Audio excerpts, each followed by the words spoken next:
মাইখানের কাছে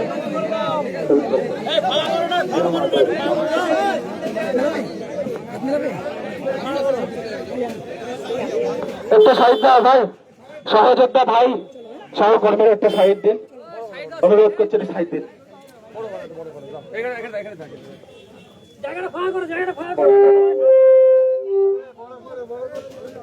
ধন্যবাদ আপনাদেরকে ভাই, এদিকে চলে আসো, এদিকে ছেড়ে এদিকে চলে আসো।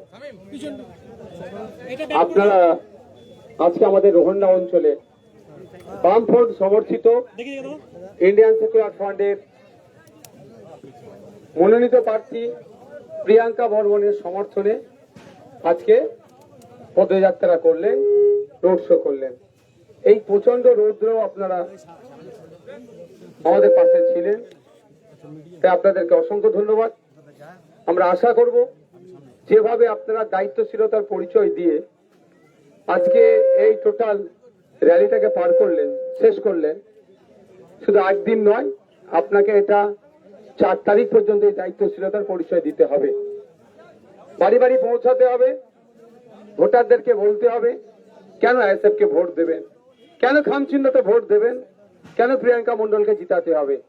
কারণটা এটাই যে নারীকে প্রতিষ্ঠা করতে হবে। নারী স্বাধীনতা আজকে বিপন্ন। স্কুলে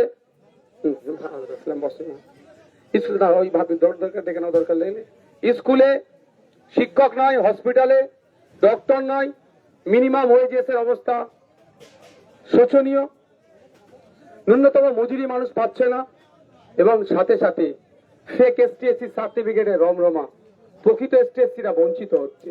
ওবিসি মুসলিম সম্প্রদায়ের যারা আছে, রঙ্গনাথ মিশ্র কমিশনের সুপারিশ অনুযায়ী 10% করার কথা বললেও, খাতাই কলমে 10% সংরক্ষণের কথা বললেও, বাস্তবিক অর্থে এবিসি এ, এবিসি বিতে বর্তমান মমতা ব্যানার্জি যেটা করেছে, মুসলমান সমাজের ছেলে মেয়েরা আর উচ্চশিক্ষায় শিক্ষিত হতে পারবে না, সংরক্ষণের আওতায় থেকে যেটা হচ্ছিল, আর চাকরিও পাবে না। সুতরাং এই যে বৈষম্য চলছে, একদিকে বিজেপি তৃণমূল মিলে বাংলার সম্প্রীতিকে বিনষ্ট করছে, উল্টো দিকে বাংলার মানুষকে শোষণ করার চেষ্টা করছে। তাই আমরা বামপন্থীরা ধর্মনিরপেক্ষ শক্তি এক জায়গায় হয়েছি, জোট বেঁধেছি, 294টা সিটেই বিজেপি তৃণমূলকে পরাস্ত করতে চাই। তাই এখানে আমরা মধ্যমগ্রামে আমাদের পক্ষ থেকে খামচিহ্ন লড়াই করছে, বারাসাতে আমাদের পক্ষ থেকে সিংহচিহ্ন লড়াই করছে, আমডাঙ্গাতে আমাদের পক্ষ থেকে খামচিহ্ন লড়াই করছে, অশোকনগরে আমাদের পক্ষ থেকে খামচিহ্ন লড়াই করছে, হাবড়াতে আমাদের পক্ষ থেকে কাস্তিয়াতুই তারা চিহ্ন লড়াই করছে, এবং নৈহাটিতে আমাদের পক্ষ থেকে লাল পতাকায় 3 স্টার লড়াই করছে। অর্থাৎ 294টা সিটি আমরা লড়াই করছি। হয়তো কিছু কিছু জায়গায় সিম্বল আলাদা। আমরা খামচিহ্ন 30টা জায়গায় আছে, যেমন 31টা জায়গায় আমরা প্রার্থী দেবো না কমিটমেন্ট করেছি, ঠিক একইভাবে বামেদের চেয়ারম্যান স্যার তিনিও কমিটমেন্ট করেছেন যে কোনো জায়গায় ফ্রেন্ডলি ফাইট হবে না, সব জায়গায় বাম ধর্মনিরপেক্ষ শক্তি যে জোট করেছে একসাথে লড়া যাবে। সুতরাং কাঁধে কাঁধে দিয়ে আমাদের লড়াই, এই লড়াই জিততে হবে, এই লড়াই হারার কোনো জায়গা নয়। এই লড়াই শুধুমাত্র ভোটে হেরে যাওয়া নয়, আগামী 5 বছর তাহলে আমরা এই শাসকের দ্বারা শোষিত হব।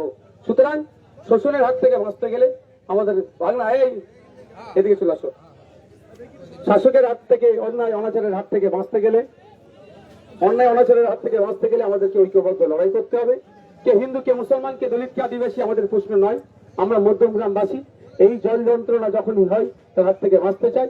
সার্বিক ডেভেলপমেন্টের নামে যে তোলাবাজি হচ্ছে, কাটমানি হচ্ছে, প্রকৃত অর্থে যেটা বরাদ্দ হচ্ছে সেটা খরচ হচ্ছে না, এর হাত থেকে আমরা বাঁচাতে চাই। সেই জন্য আমাদের এই লড়াই সংগ্রাম জারি রাখতে হবে। ধন্যবাদ সকলকে। আজকের এই র্যালি এখানে আমরা সমাপ্ত করছি। আর একটা ছোট্ট ঘোষণা আছে, আইএসএফ এর নীতি আদর্শকে আঁকড়ে ধরে শাসক দলকে প্রত্যাখ্যান করে আইএসএফ এর আজকে ছায়াতলে আসছে।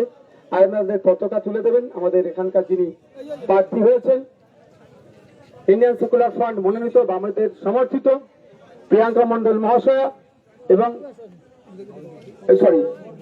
প্রিয়াঙ্কা বর্মন মহাশয়া। আপনার নাম? রুবিনা বিবি। ওই ভাবি দুটো কোথায় গেল? ওনাদেরকে ডাকো, একটু ওনাদেরকে ডাকো। ফরিদা বিবি, পারবিনা বিবি, দুজনকে ডাকা হচ্ছে এখানে। হ্যাঁ, ছোট ছোট ফরিদা বিবি, ঠিক আছে। ফরিদা বিবি, পারবিনা বিবি কোথায়? লোগো সরাও, বাকিগুলো তোমরা সরে যাও। বড় করতে হবে জায়গা, এখন লোগো লাগে না। এখন জয়েনিং হচ্ছে, লোগো কি হবে? তুমি লোগো ঢোকাচ্ছে কেন? বাবু একটু লোগো ছাড়ান না, চলে আসো। মায়েরা আসো, মায়ের আসো, আসো আসো। যখন বক্তব্য ফরিদা বিবি, পারমিনা বিবি, রুবিনা বিবি, মুনমুন ভাবি কোথায় আছেন? আছেন। আমাদের মহিলা নেতৃত্বদের হাত দিয়ে আজকে আগমন হবে।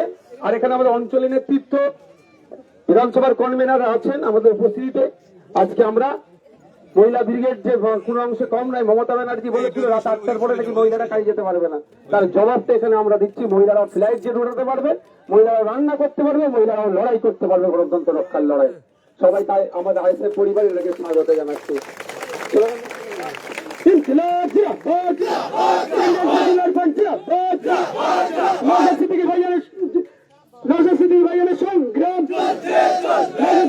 সংগ্রাম, গরিব করে গণ মানুষের সংগ্রাম,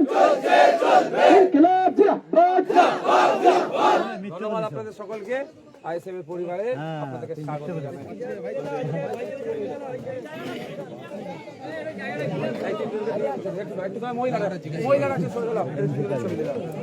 তুমি আমার খেলা করলে আমার সাথে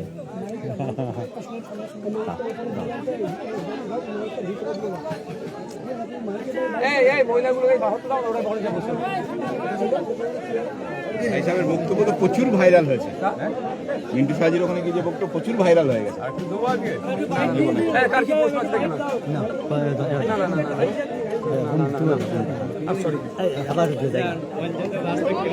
আমার এটা কে? ওটা আমারই আছে। রতিন ঘোষ মানে কয়েকবারের বিধায়ক, সেই জায়গায় দাঁড়িয়ে ক্যান্ডিডেট করছেন, মাটি কতটা শক্ত করবে বলে মনে করছেন? দেখুন, রতিন ঘোষ মহাশয়ের ব্যাকগ্রাউন্ড আমরা সবাই জানি। তিনি এবং তার দলের তথা শাসক দল তৃণমূল কংগ্রেস কিভাবে তোলাবাজি, হিংসা, কাটমানি খেয়ে এলাকার মানুষকে আজকে ব্যতিব্যস্ত করে রেখেছে জবাব দেওয়ার জন্য। এখানে বামেদের সমর্থন নিয়ে আইএসএফ মনোনীত করেছে প্রিয়াঙ্কা বর্মন মহাশয়।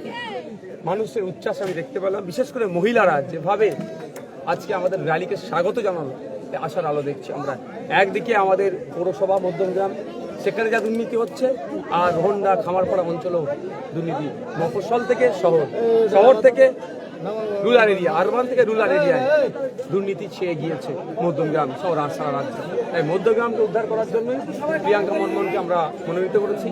বামেদের পক্ষ থেকে পূর্ণ সমর্থন আছে এবং আমাদের পক্ষ থেকে সহযোগিতা নিয়ে, বামেদের সহযোগিতা নিয়ে আমরা আশা করছি আগামী দিনে বিধানসভায় মধ্যমগ্রাম থেকে অন্য কেউ জিতে যাবে না। প্রিয়াঙ্কা বর্মন মধ্যমগ্রামের বাপ মা ভাই বোনেদের প্রতিনিধি হিসাবে আইনসভার মধ্যে যাবে।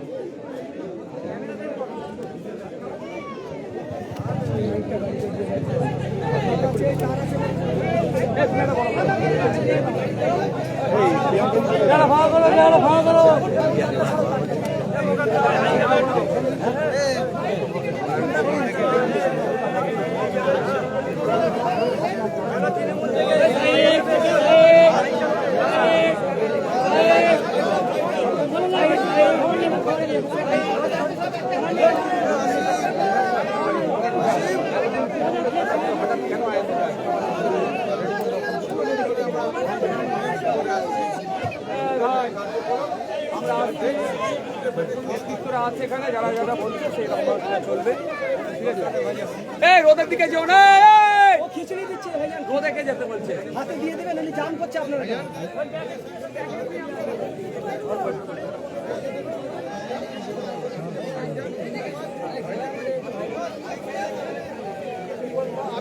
ভালো